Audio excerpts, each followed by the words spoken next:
Daniel, si Dondon po, tsaka si Morris po, tapos si Jeffrey po. Yun po, habang kumakain po kami, hindi ko na po alam kung ano po yung pinag-uusapan po nila. Tapos po, habang kumakain kami, pagkatapos po namin kumain, pinapunta po kami ni Moy doon sa loob ng kubo. Yun po, hindi ko na po alam kung ano po yung sitwasyon po. Tapos po, sa kubo po yun eh, sa labas po ng sabungan po yun eh, sa labas po. Tapos po, yung mga bandang alas 5, pumasok na po sila Glenn Hermar, sila Mark Joseph, si si Buddy, tsaka si Roy po, sa loob po ng sabungan.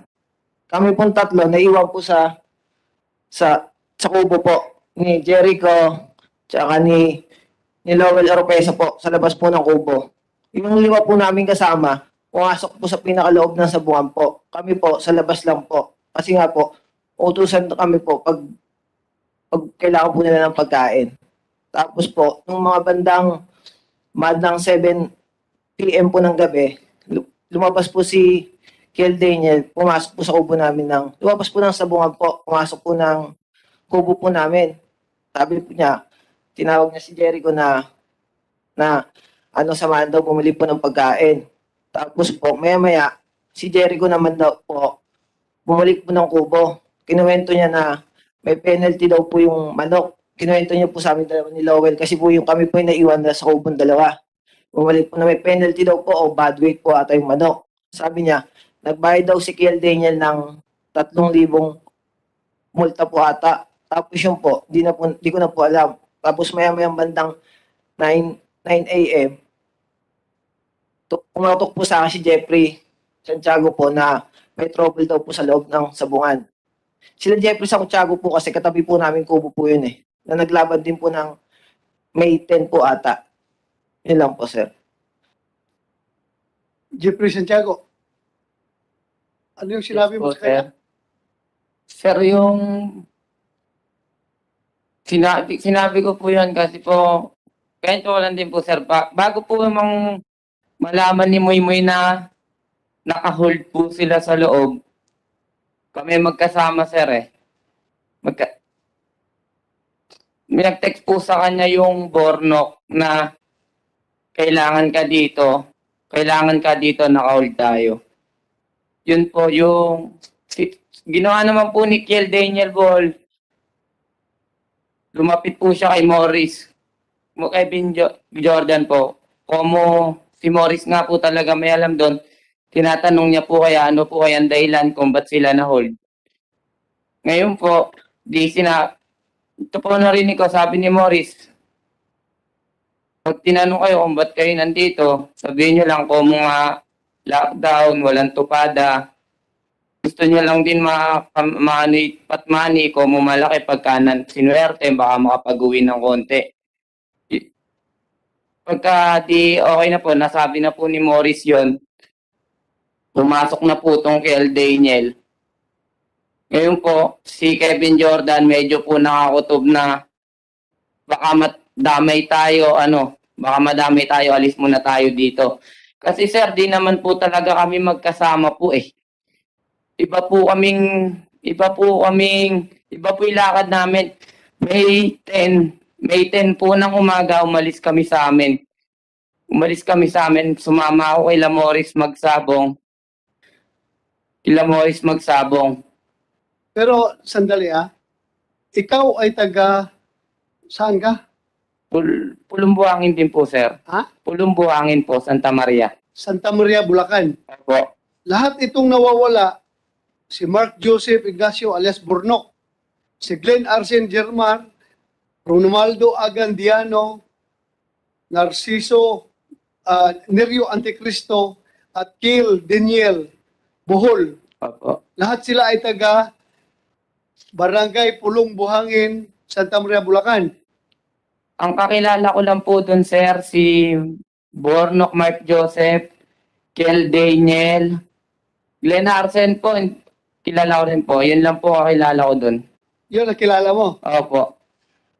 So si Kiel Daniel, tinext siya o tinawagan ni Bornok na punta ka dito dahil may problema tayo. Opo, ang akala niya lang po noon, parang galing nga po sila ng penalty. Kung pumalapit na yung pantatlong laban nila, iniisip niya po, baka mali na naman daw po itimbang ng manok penalty. Kaya po nagtanong, si Muy po kasi yung kay Daniel po kasi sir, ngayon lang din po, unang laban po nila noon, wala rin pong alam talaga eh. So, anong nangyari nung pumasok si Kiel Daniel Bohol doon sa loob ng sabungan? Nagaya po si Kevin Jordan na labas daw po muna kami, layo lang kami ng konti. Kung sakali mong baka magka-trouble, madamay pa kami. Ikaw, gawa po nang di naman po sa akin iba tatlo sir, talaga mga kababata ako naman po. So meaning, nagdududa na kayo na meron silang ginawang panyunyupi, sibat mo na kayo dahil baka madamay kayo. Parang ganon. Sa akin po sir, wala pa pong ano na ganun eh. Nagawa po ng si Morris nga po, siya nga po sa bungero. Nakita kong aligagana. Parang kinabahan na rin po ako. Ngayon po, yung tatlo po, wala naman po talagang kamali-mali. Nasa ubo lang. Naisama lang daw po talaga sila eh. Sinama ko na rin po sa ban namin kung maluwag nga po. Sabi ko, tara, wala po kami sir, bala umuwi pa talaga nun. Hinintay pa po namin sila sa labas. Hinintay pa po namin yung text nila eh. Kasi nga po, baka po, trouble lang po nung sa kilo.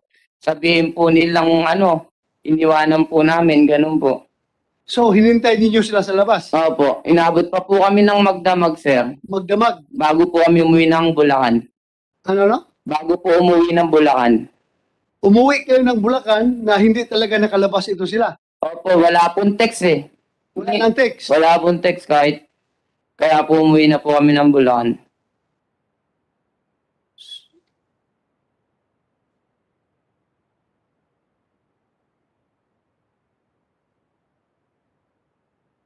So, missing na sila. Yun po. Pero confirm niyo na nandoon sila sa loob. Kasama niyo kasama niyo sila pagpunta doon. Sir, hindi po talaga naman kami po bukod po kasi yung laban namin, sir eh. May 10 po umalis kami ng Bulacan para lumaban. Kasama ko po si Don, Morris, Ricky, Nerio. Yun po ang kasama namin eh. Bandang alas 7 ng umaga ng May 11, tapos na po yung laban namin. Kumain kami, nagpahinga. Ngayon po, pahinga, nagising po kami alas 12. Ngayon po, tumatawag nga po may pupunta daw po sila, laban nila. Medyo po hinintay na rin po namin kung hindi nga po alam yun nagkakatawagan po sila. Ngayon po ang nangyari po, kaya parang nagkahintayan pa kami, sir. Yung mananari po nila walang lisensya. Yung sa amin po nahiram eh. Hiram po nila si Nerio. Yung kasama rin po sa nawawala. Nerio Anticristo. Opo. Gaffer ito siya, Gaffer. Gaffer po. Gaffer. So, yun lang ang alam mo. Yun lang po. Ang nangyari po kasi sir, kaya po medyo mabigat po pakinggan ang nangyari po sa tatlo, nakatakas eh. Pero ang totoo po, nakauwi lang po sila kasi po nasa labas lang po kami. Umuwi lang po eh. Umuwi nga kayo na Opo. hindi ninyo nakita yung Yung nawawala po. wala talaga. Wala po Hindi na talaga nyo makontak. nakakita sa loob. Wala pong alam sa pangyayari. Okay. Thank you. Sino pang next mga magsalita? Yeah, go ahead. Mr. Kevin Morris Jordan. Magandang hapon po. Salaysay ka. Nandito po kami para linawin lang po yung statement ng mga magulang nung nawawala. Saka para po maging klaro po dun sa mga nakarinig nung hindi tamang statement na binigay sa amin. Pwede mo ilapit sa Sige po, sir. mikrofon yung bibig dahil malabo. Ang statement po kasi niyan, sir, ganito po. May 10, lumaban po kami ng 3-star derby double entry sa Santa Cruz, Laguna. nang natapos po yung laban namin, nakalabas po kami ng sabungan ng 9 a.m. ng May 11.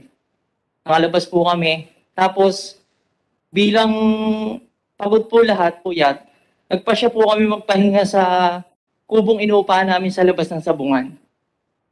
Tapos po, pag nagising po kami ng mga after lunch, nung nagising po kami ng after lunch, tumawag po yung kay Daniel Bohol, kay Don.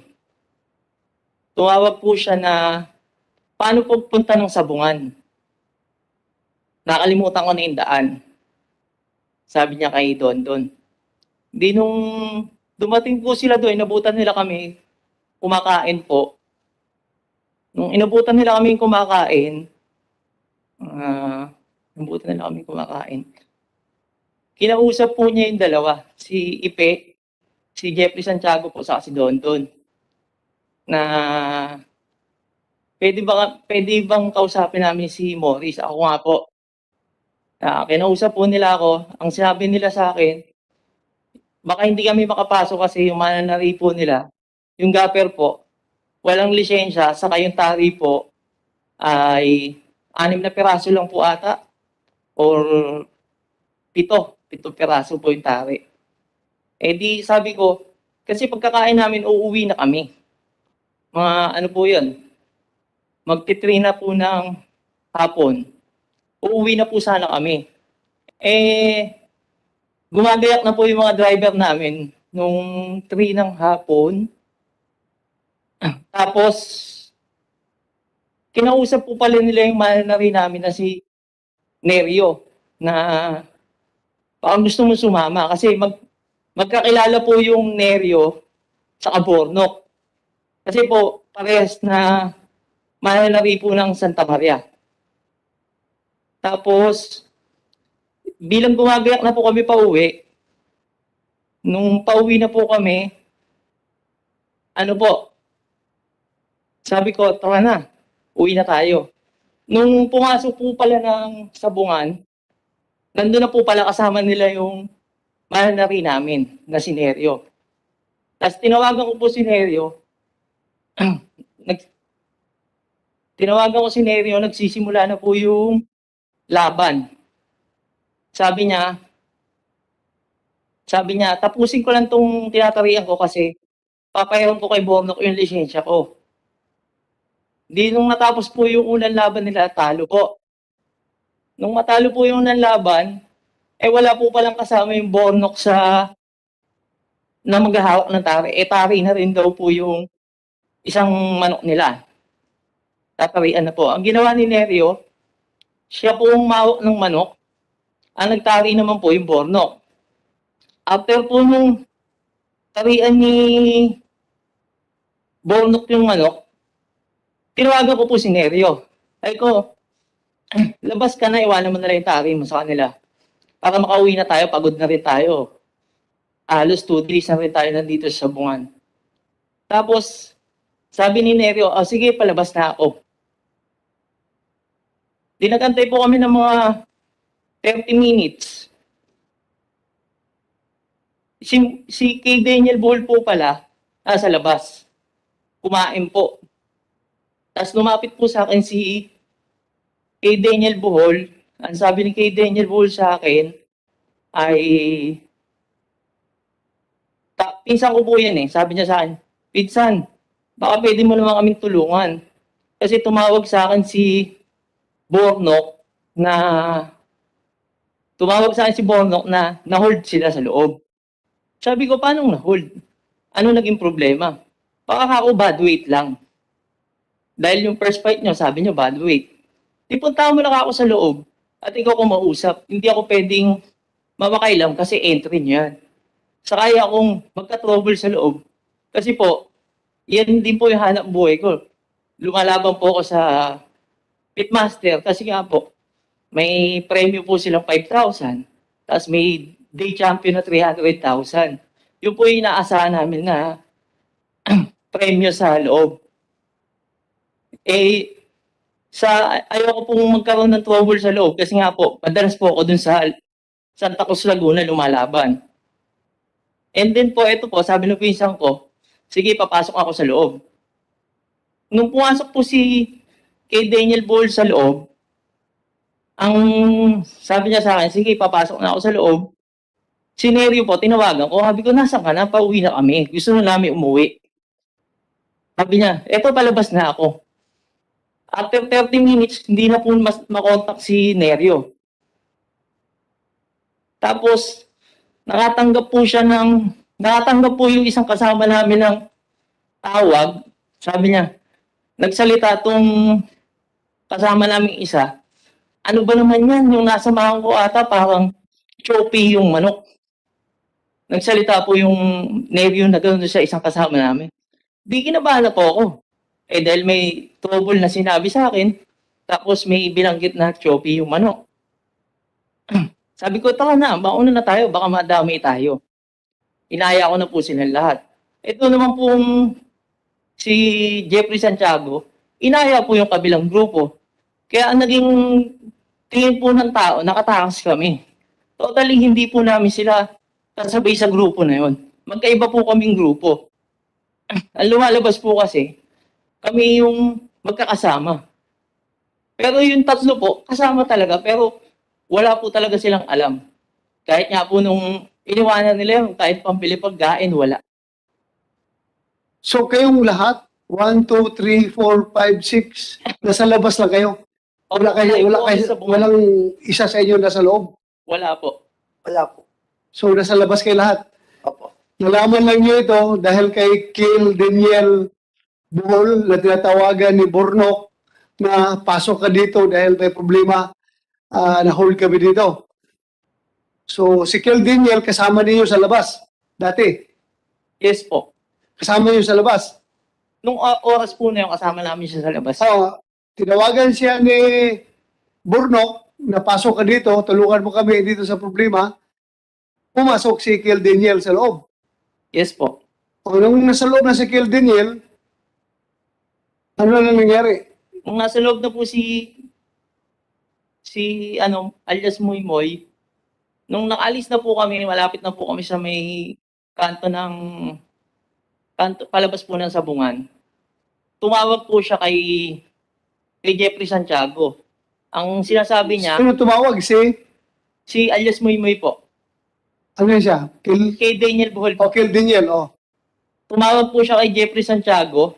Ginawa naman po ni Jeffrey Santiago na loudspeaker. Ang huling sabi niya po is, pahiram kami ng pot money. Pambayad sa dalawang entry nila. Bilang marunong po ako sa Santa Cruz, Laguna, hindi naman po sila dadayo ng Santa Maria, Bulacan hanggang Laguna kung wala silang dalawang pambayad sa pot money. Ba't sa amin sila mangungutang? Yun po ang inisip ko agad. So anong sabi niyo? Ikaw, hingi mo kayo ng pot money. Sabi ko po gawa nga po galing kaming talo. Sabi ko, tol, wala akong ngayong ganung kalaki.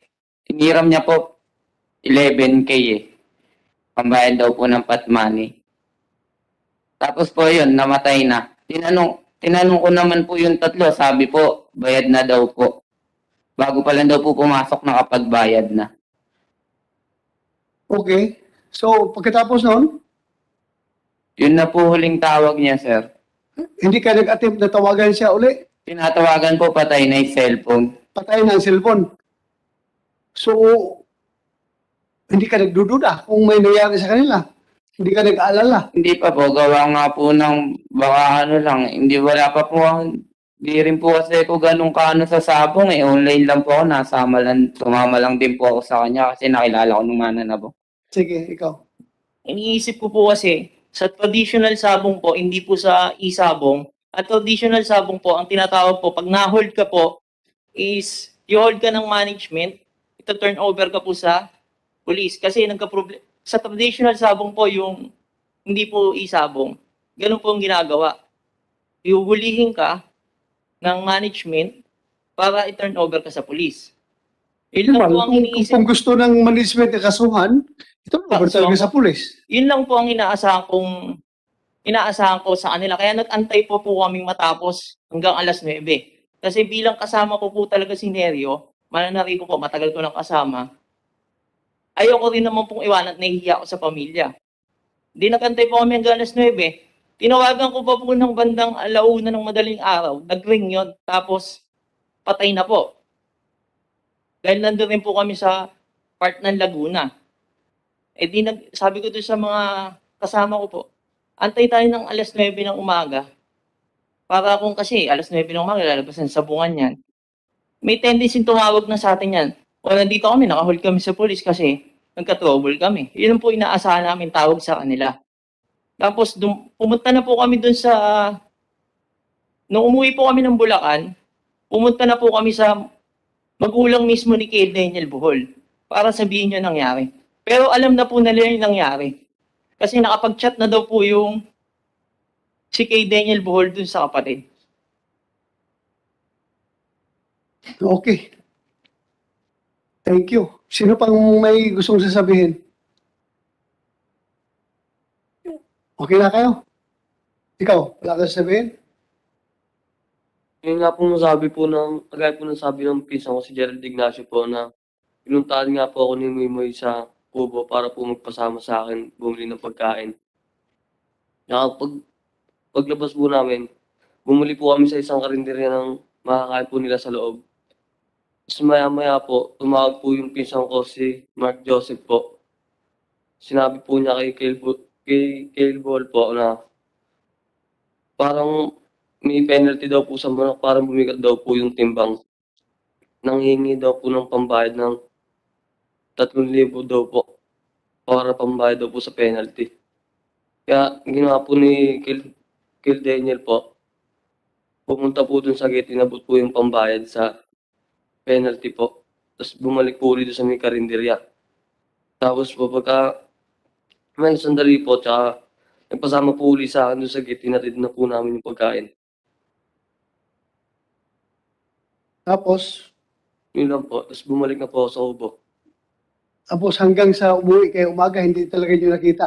Hindi na lumabas yung mga tao na yun. Hindi po. Hindi kayo nagduda, hindi kayo nag-report kagad sa pulis. Hindi po kasi wala po talaga kami, hindi po namin alam kung ano po nangyayari sa kanila eh. Anyway, explain naman ni Juan na expected din yun na i-turn over sa pulis kung na-hold sila ng management.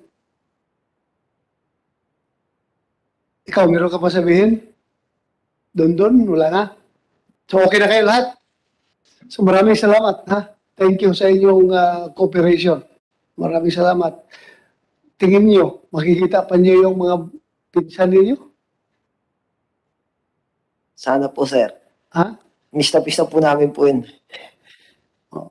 Sige, dasal kayo. Na makauwi pa yun. Makauwi pa silang buhay. Thank you. Maraming salamat.